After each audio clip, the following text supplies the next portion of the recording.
Why are young men, and just men in general, falling behind within America, and what do we do? So recently, the Wall Street Journal posted a kind of story piece, narrative piece that also had a bunch of research and data. It was very interesting to see because in many ways they showed a lot of the problems that young men are going through without actually describing any possible solutions, which is, I gotta say, this is one of the most frustrating things about the modern conversation with men. A lot of the times when you hear and you see these conversations happening, less young men are going to college than ever before. Young men are living at home more than before. Young men are isolated more than before. Young men and men in general aren't going into the workforce as much. They're not dating as much. They're not having as much sex. These things are talked about, but when it comes to actually problem solving or solutioning, there's almost nothing that is offered. And so, like with this, I think it was the Wall Street Journal. With the Wall Street Journal article, there were stories of these young men that are, in their late 20s, living at home, can't really get a job, sort of playing video games all the time. And it just described what their life was like. And it was giving insight into their life, but it didn't actually offer up any kind of like, here's what we could be doing to support these men. It was really irritating. And I feel like that's a good descriptor of bad therapy. That's what bad therapy feels like, is you go in, you talk about your problems, the therapist sits there and listens to you, and they offer almost nothing in terms of what you can actually do to shift and change, which is why so many men avoid therapy. They don't go to therapy or see a psychologist or hire a coach because they are looking for some type of solutions. And this is a very different approach than when a woman goes into therapy, because for a lot of women, they're looking for their problems in their life to be heard and understood, and sometimes they want advice or solutions. But for men, we are solutions heavy. We are solutions oriented. So we're going to talk today about why men are actually falling behind, and I'm going to offer up some solutions of here's what I would do if I was back in my early 20s and struggling just like I did. In my early 20s, I had no idea what I was going to be doing. I sold vacuums door to door, which was terrible, by the way, but it taught me a lot about people in life and sales. I worked at International Stereo, selling stereo equipment for like cars and home theaters. I worked at Best Buy for a while. I worked in gravel pits. I helped to build sidewalks. Like, I did grunt work. I did crappy jobs that I absolutely freaking hated. And in some ways, it was those jobs that I disliked that lit a fire under my ass to go and do something bigger and better with my life, because I didn't want to end up as the 60-year-old dude that hated himself, hated his marriage, hated his job, drank his face off all weekend and smoked because he just didn't want to face the fact that he didn't like his life. And that's where I was headed. And I think the challenge is when I look at a lot of the data and talk to a lot of the young men that are out there, they sound pretty hopeless. I read your comments on YouTube. I get your DMs on Instagram. I read your emails, and it's a little frightening to me how many men feel hopeless about the future. So let's dive into some of the data that the Wall Street Journal presented. So the first one that I wanted to talk about is the amount of time that men are spending alone, which has gone up quite a bit since 2018. 2018 was about 5.4 hours, and now it's about 6.6 hours per day. So men on average are spending a little bit more than an hour than women alone every single day. And this is an aggregate, but when you look at men as they get older, generally speaking, they spend more time alone. And so the older that you are as a man, the more time you're going to spend alone. And I see this all the time with men that come into our membership, the Alliance. We've got 750, 800 men in the Alliance from all over the world.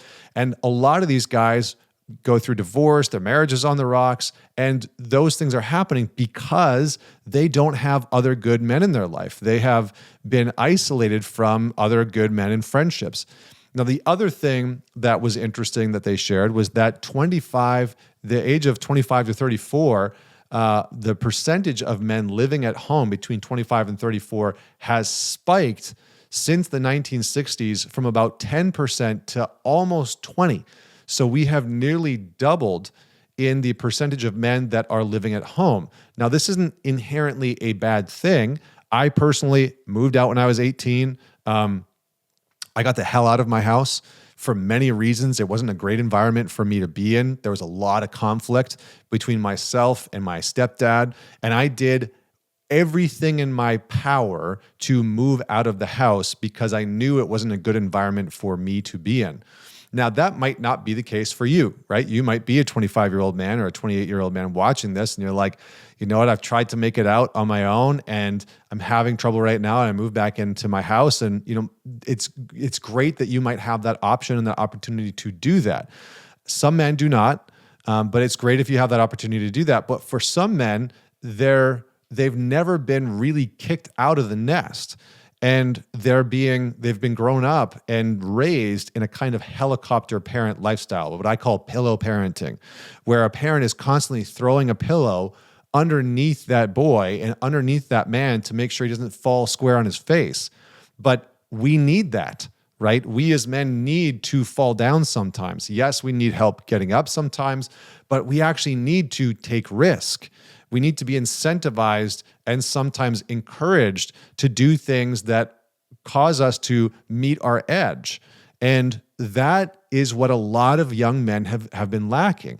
And we can look at the number of reasons why this is happening, right? 1 in 4 kids are going to grow up in a household without a man in the house, without their paternal father in the house, their paternal parent, their father in the house.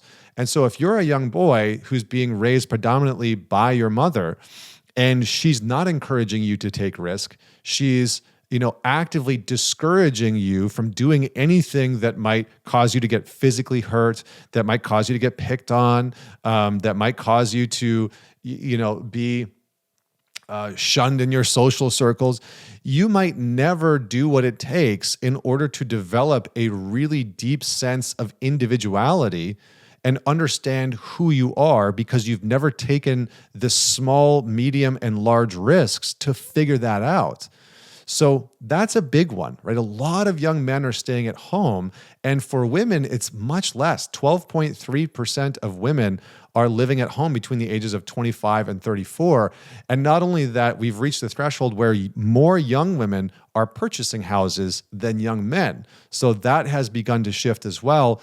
And when you look at the labor market, when you look at the labor force participation rates between 25 and 34, you have men on a significant decline over the years. And so in 2000, it was roughly 94% of men that were in the workforce. And now it's almost under 89% of men that are engaged in the workforce. So that means more men are living at home.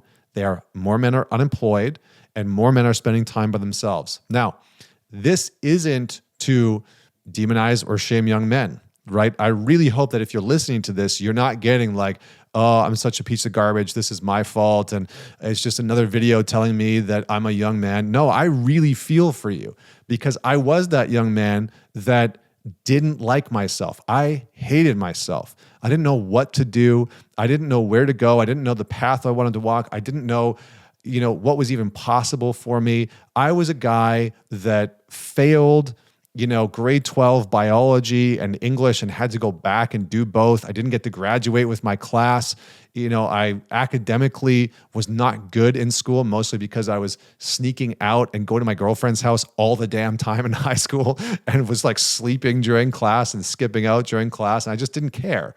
And there really wasn't anyone that was paying close enough attention or giving enough of a shit in an almost like forceful way to support me in really doing what it took to find a sense of not even excellence, but a sense of competency and capability within myself. I didn't believe that I was good at anything, and nobody had really supported me in developing competency or skill in much of anything. I was sort of the ultimate free range kid. I was the problem child. And so I really feel for a lot of the young men that are out there today. And look, you probably have different challenges, right? I realize that I'm 40 now, and the challenges that you face as an 18 or 20 or 25-year-old man, or even a 30-year-old man, they're going to be fundamentally different than what I experienced when I was in my 20s. But the core competencies are still the same, right? Modern culture tells us as men that complacency and mediocrity are okay. But that's the siren song for most men, right? This notion that you shouldn't have to work, this notion that there's something wrong with you as a man if you want to build and develop yourself into something that is robust, that has capacity. I mean, somebody just on Instagram yesterday sent me an article from the New York Times, and it was an opinion piece from a woman. I think she wrote a book called like Boy Mom or something like that. And the whole premise of the article was that men should not want to pursue or develop strength, and that strength should somehow be systematically removed from the notion of masculinity. I mean, this type of rhetoric is not only ridiculous, but it is dangerous and harmful to young men. I can assure you that having a 3.5-year-old son, I'm going to raise a robust and strong child. That young boy, whatever he decides to do with his life, however he identifies sexually, all of those other things, will be a strong and capable man that has the self-esteem because he has developed the skills within himself to know that he's capable. He will have had to take risks. He will have been encouraged to push through the resistance towards developing competency, because every young man goes through that. And he will be encouraged to press out into the world and inject himself in community, in the social fabric, to build friends, to start to develop a skill set or a passion in something that he actually enjoys. Whether or not he does those things is, that's his accord. But I think the challenge is that a lot of young men have grown up in this pillow parenting style where every single time they went to take a risk, they were discouraged. Or every single time they started to express their own authenticity, they were either shamed for it, or they went out on social media and they were discouraged because you might be labeled as a misogynist, for going to the gym and wanting to get into shape. God forbid you want to be in shape, or you were raised with a bad male role model, right? Maybe you had a man who was your father or your stepfather who was tyrannical, who was constantly controlling you and dominating and aggressive. And so you've taken this pathway of wanting to reject anything that might constitute being anything like that man. And so you've neglected developing your own sense of assertiveness. You've neglected being around other men that you respect, and you hang out with dudes that you don't even like, that you think are losers, right? I see this all the time with guys, is that they're hanging out with men that they know aren't good for them, that they know aren't going to change, that they do not respect, admire, or appreciate. And then they wonder why they're miserable, right? And so there's many things that feed into this. I haven't even talked about the state of the economy. I haven't even talked about the fact that the modern cultural narrative is not interested in lifting up men at all. That is seen as something that is counterintuitive to the feminist movement, to the modern cultural narrative, that men have everything, that the patriarchy needs to be abolished. I mean, what more evidence do you need to see that the patriarchy has been abolished or that men are struggling, other than everything that I just listed? The fact that men are not going to post-secondary education, that by 2030, you're going to have 2 women graduating for every 1 man. I mean, it is almost as bad as it was in inverse from the 1960s, where we had 2 men graduating from post-secondary and 1 woman, right? It's just flipped. You have men exiting the workforce. You have men not dating, not having as much sex, not being employed, living at home. I mean, like we could just go on and on and on. So if you're a guy watching this video, I don't pretend to have the answers from a social perspective. I don't know precisely what policy should be enacted. Maybe you do. Maybe you have some idea of that, and I'd love to hear that. Maybe you know or have an idea of what socially needs to happen. I'm going to speak to you more individually. This is what I think that we as men need to do in order to start to shift our lives. And these are the things that I would do and that I wish somebody told me when I was 20, hated myself, drank my face off, worked crappy jobs, and hung out with people that I knew were not a good influence on me or my life. So here are the things that I would start to do. Number one, I would stop blaming women and I would stop warring against them. And I'm going to be as blunt as possible. No one wants to date, marry, or fuck someone that resents them, right? The plain and simple fact is that what is happening for a lot of men who are kind of disincentivized from modern culture and society is that the lens of resentment gets turned onto women and feminism and this kind of hatred for, oh, well, women have done this. And I see this all the time in my YouTube comments. It'll probably be in this video as well, where guys are like, oh, you just don't get it, bro. Like, women have blah, blah, blah, and feminism has ruined and da. And maybe there's a grain of salt in and truth in feminism and its impact that society and culture is not ready to own and admit yet. But railing on about it is certainly not going to get you a healthy and enjoyable relationship, nor is it going to allow you to take action on your life because you are just the victim of feminism, or you're just the victim of a woman that broke up with you that didn't like you. Now, that's not to say that there aren't genuinely men who are victims to women who have betrayed them, who have abused them, who have taken advantages of them. So if you're one of them, I apologize. I understand that you have gone through a terrible situation. And it is your responsibility to respond to that as a man. It's your responsibility to do the things that are necessary in order to climb out of that situation, whether that's getting support, getting help, reaching out to people that can help you and support you, et cetera, et cetera, et cetera, right? We don't need to go too far down that path.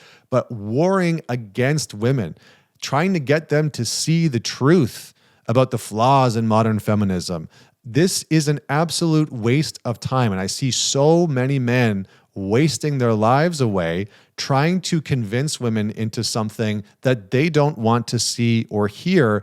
And it contributes to this divide between men and women. And there are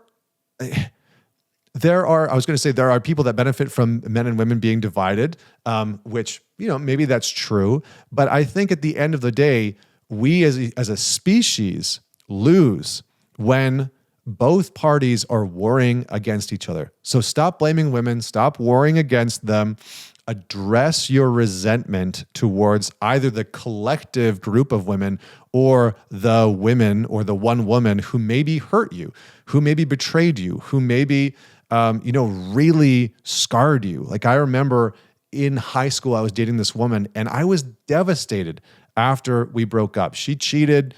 I was really beside myself. It was hard for me to deal with. I was resentful towards her and towards women. And I didn't open myself up for to women for a long time because of that. And I had a lot of anger and hostility. And I think that if I was growing up in today's world, I would be on the YouTube channels listening to the all women bad, feminism is the worst thing to have happened in the world and it should be obliterated. I would be listening to that. I get it. So that's number one. Number two, set your relationship to risk right. Set right your relationship to risk. So many young men and men in general have grown up either with pillow parents. I just love that term. I'm going to keep saying it. Either with pillow parents who have coddled the living crap out of them, who have made sure that you've never really had to take any real risks in your life, or you have gone through experiences that have constrained and constricted your ability to take smart risks. And so too many young men have been coddled and contained and smothered into submission. We have really docile and highly, highly domesticated men in our culture who are terrified of taking risk, even small risks, like, talking to the cute barista and, asking her how her day is and asking her for her phone number, just shooting a shot, right? Or even just saying, I come here all the time. I think you're great. I love my interactions with you. How would you feel about, grabbing dinner one night? Or how would you feel about like sharing your Instagram? I'd love for you to share your Instagram with me, or like however you want to position it, right? More on that another time. But setting your relationship to risk right. Actually, every single day, taking small risks consciously. Because what happens for a lot of men who haven't taken risks is that they develop what I call the lottery mindset, and they start dreaming and fantasizing about some massive risk that they're going to take that's going to pay off, and they're going to make the millions of dollars, and they're going to get the Ferrari and the beautiful girl that they've been pining over, and that will all come to fruition. Meanwhile, they don't take any of the small to medium risks that would lead them down a path to success, to developing the fortitude and the actual grit and determination and assertiveness and all of the other skills that get developed when we take smart, small, consistent risks. So figure out what those risks are. It might be a decision that you've needed to make. It might be a conversation you need to have. It might be starting something that you want to do, whether it's a side hustle or a job or whatever it is. But start to take those small, consistent risks on a daily basis. Number 3, engage in healthy confrontation. Engage in healthy confrontation. Another way of saying this is do hard shit every single day. Have the hard conversation. Make the challenging decision. Fire the person. Apply for the job. Reach out to somebody. Ask the girl for her phone number, right?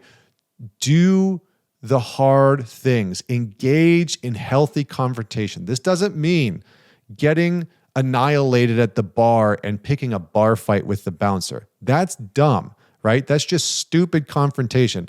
And this is what most young men do. It's what I did. I got to know a lot of bar fights because I was engaging in unhealthy confrontation because I was, wild. And that just lived within me. But start to engage in healthy confrontation. What do you need to say to your buddies? What do you need to own and admit about yourself? What have you not been communicating to your friends that you need to say? So start to engage again in the healthy confrontation. Do hard shit every single day. Number 4, make friends with people you respect. Let go of the people that are draining you, that are dead weights in your life, that are encouraging a lifestyle that you do not even like. So many of you guys that are out there are hanging out with the same freaking dudes that have been dragging you down for years, and you think that you're doing a good thing by being loyal to the guy who's dealing ecstasy out of his 1996 Toyota Corolla and going to the clubs on the weekend and, is not going to amount to anything in his life because that's who he is. That's what he wants to be doing, right? He just wants to do that until he can't anymore. And you won't cut those guys loose. Now, a lot of guys do this because they don't know where to find men that they respect. So go join a men's group, right? You can join the Man Talks Alliance. We have our own app. We've got 750 plus guys from around the world. There's tons of men's groups that are out there that you can join. I'm not trying to hawk or promote my thing. Whether you join the Man Talks Alliance or some other one out there, it doesn't matter. Join a men's group. Find a group of men where you can find men that you ultimately respect, because those men will call you forward. This is my language, call you forward into the type of man that you're capable of being. And if you're not willing to do that, then you are going to stay in this mediocre, complacent place for the rest of your damn life, or at the very least until you are ready to have somebody call your ass out on the behavior that already is garbage, right? Sometimes we as men need another man to step in and say, that's some bullshit. That's some bullshit behavior that you're on right now. You said you're going to stop drinking for October. Now you're telling me that you've drank every day for the last 4 days. What's going on? When are you actually going to honor your word? And to have another man give enough of a shit about you and your life to call you forward into the man that you say you want to be. I want to be a man that's a good father. I want to be a man that's a good husband. I want to be a man that doesn't drink, that doesn't get annihilated on the weekends because he doesn't like being in social situations and gets socially anxious. I want to develop some social fluency. Good. Be around men who you respect that have gone through hell to develop themselves into somebody that they respect and appreciate. Because generally, the men that we respect have developed self-respect. Okay, I'm going to say that again. Generally speaking, the men that you respect, they have developed self-respect. They have done some hard shit in their life to build themselves into somebody that they can look in the mirror and maybe not admire, but at the very least, not freaking hate. So get around men that you can respect, that you can admire. Pay to do that. You can do it for free. There's men's groups that are free, but what I'm saying is prioritize this above everything else because it will be your saving grace. The moment that I started to prioritize this is the moment that my life changed. Number 5, get your damn body in shape. Stop making excuses. Cut back on the junk food. Lift heavy weights. Feel good about how you look and actually start to prioritize living in your body. Living in your body. A lot of men that I see that are out there and that I talk to that are living at home, that don't have jobs, they're on Netflix all day, they're playing video games all day, they're jerking off and watching porn, they're high as a fucking kite all the time, and they are not doing simple, basic things to feel good about living in their body. So start to live in your body more, which working out is a great conduit for it. Maybe for you, it's also breath work. It's also meditation. Maybe for you, it's starting to do trail running or triathlons or Ironmans. I don't know what it is, but find a vehicle for you to begin to enjoy living in your body in a deeper way. Because for a lot of men that I've been talking about that are checking out from society, that are living at home, that are unemployed, they're caged in their head. They are disconnected from the neck down unless they fire up Pornhub to go and jerk off and watch something. They're not fully connected to the primal nature of living in their body as a man. And what I can tell you is that when you start to prioritize that, people interact with you differently and you start to interact with people differently. So those are the 5 things that I would do. Add your thoughts below, comment, share. Make sure you man it forward, but share your thoughts. What would you do? Maybe you're a 45-year-old guy or 55-year-old guy that's gone through this before. Share your thoughts in the comments on YouTube. Share this episode maybe with men in your life that you think could benefit from this, or men in your life that would enjoy this conversation. And until next week, this is Connor Beaton signing off.